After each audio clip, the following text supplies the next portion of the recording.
ইনকিলাব মঞ্চের আহ্বায়ক শরীফ ওসমান হাদী হত্যার প্রধান আসামি ফয়সাল করিম মাসুদ এবং সহযোগী আলমগীর হোসেনকে গ্রেপ্তার করার কথা জানিয়েছে ভারতের পশ্চিমবঙ্গ পুলিশের স্পেশাল টাস্ক ফোর্স।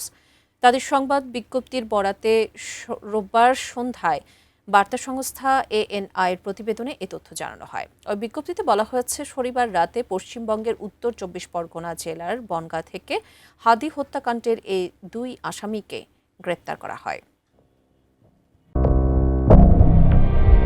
2025 সালের 12 ডিসেম্বর গণসংযোগে বেরিয়ে বিজয়নগর এলাকায় পৌঁছালে গুলিবিদ্ধ হন ইনকিলাব মঞ্চের আহ্বায়ক শরীফ ওসমান হাদী। ত্রয়োদশ সংসদ নির্বাচনে ঢাকা 8 আসন থেকে স্বতন্ত্র প্রার্থী হওয়ার ঘোষণা দিয়েছিলেন তিনি।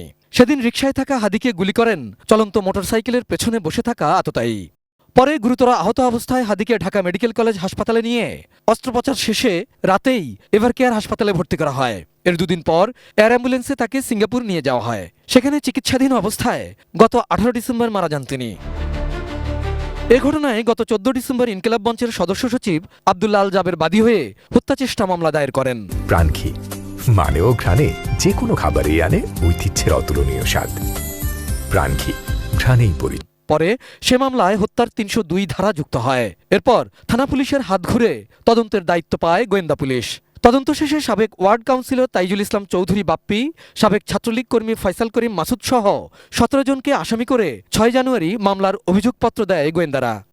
ত্রয়োদশ সংসদ নির্বাচন বাধাগ্রস্ত করতে এবং ভোটারদের মধ্যে ভয়ভীতি তৈরি করতেই আসামি ফয়সাল করিম মাসুদ এবং তার সহযোগীরা পূর্ব পরিকল্পিতভাবে হাদীর নির্বাচনী প্রচারে অনুপ্রবেশ করে বলে অভিযোগপত্রে তুলে ধরা হয়।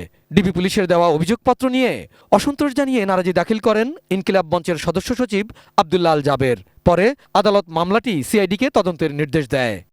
এমন প্রেক্ষাপটে পশ্চিমবঙ্গ পুলিশের স্পেশাল টাস্ক ফোর্স বলছে, ফয়সাল করিম মাসুদ ও সহযোগী আলমগীর হোসেন বাংলাদেশের রাজনৈতিক কর্মী শরীফ ওসমান হাদীকে হত্যা করে ভারতে পালিয়ে যায়।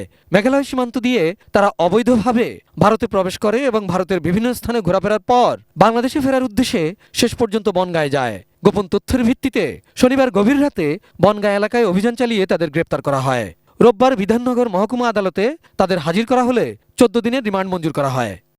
Abul Kalam Azad, ATN news, Dhaka.